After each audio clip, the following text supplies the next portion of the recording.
Good to be before you this evening. This is not a new one, a new lesson. It is one that I have brought before. I entitled it Vain, as it deals with many of the vain courses that men set forth for their lives. All humans' courses are vain. Man is, to say the least, restless in his course setting.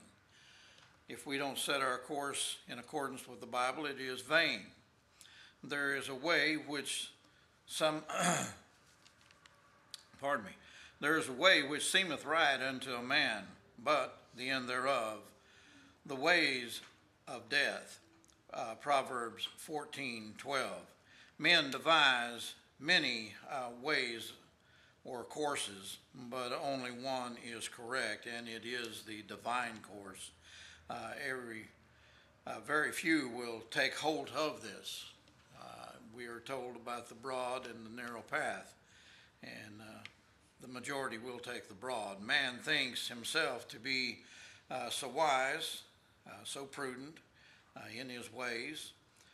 They set courses for themselves to achieve selfish goals.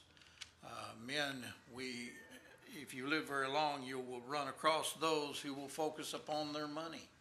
And that's all it means, anything to them. They'll throw family away. They'll throw anything away to achieve it.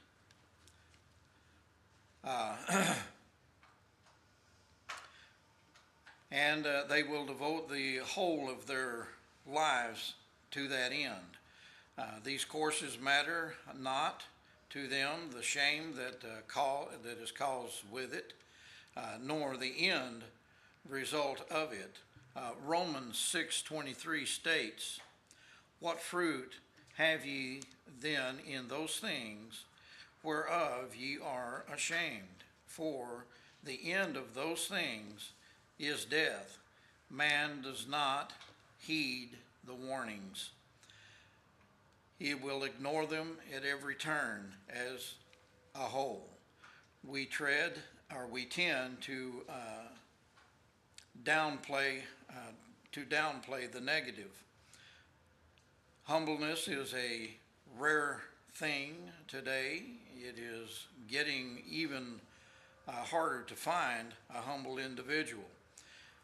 Now, I'm not talking about I am talking about the most people that put forth as being humble when really they are just seeking that benefits them. That is their goal. Vile and wicked are man's ways.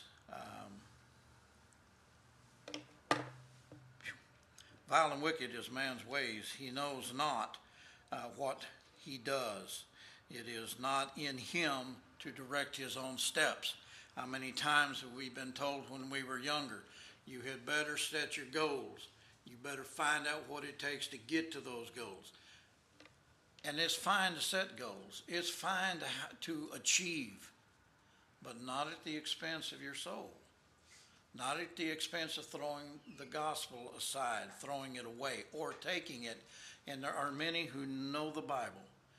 I've dealt with and talked with people who know the Bible, but they don't know one thing about it. You ever talk with somebody that's knowledgeable and then you realize they don't know anything? They learn constantly and they never learn anything. They throw the Bible away by taking it and twisting it and using it to their advantage. I heard a gentleman one time say something that was very much in line. Don't think for 1 minute the devil doesn't know the Bible. He does. He knows it backwards, he knows it forward, he knows it up, he knows it down. And there are a lot of men that are the same way. They know it back and forth, but they abuse it and use it the wrong way. Jeremiah has a good, humble supplication, a plea for help in sight of man. Jeremiah 10:23.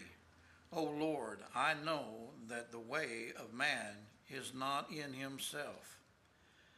It is not in man that walketh to direct his ways. Proverbs 20:24. Man's goings are of the Lord. How can a man then understand his own way?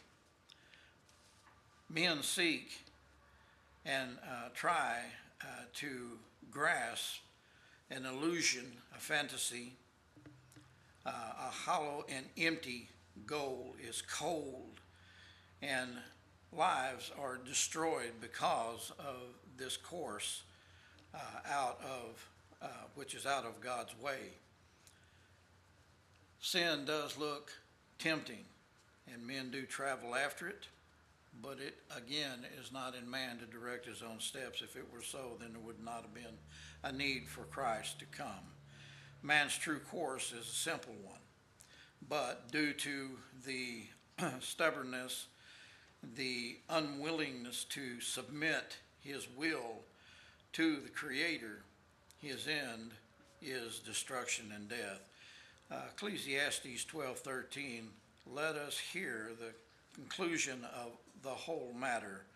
Fear God and keep his commandments, for this is the whole duty of man. Psalms 19:9, the fear of the Lord is clean, enduring forever. The judgments of the Lord are true and righteous altogether. Let us watch carefully the course we choose, for they are eternal in nature. The consequences be eternal. John 12:48, he that rejecteth me receiveth not my words, hath one that judgeth him. The word that I have spoken, the same shall judge him in the end. Let us be careful about how we lead our lives. The lesson is yours. We are free will agents. God has never, and will not force his will upon any man. While we live here, we are free to choose our course. The lesson is yours. If you have any need, let it be known as we stand and sing.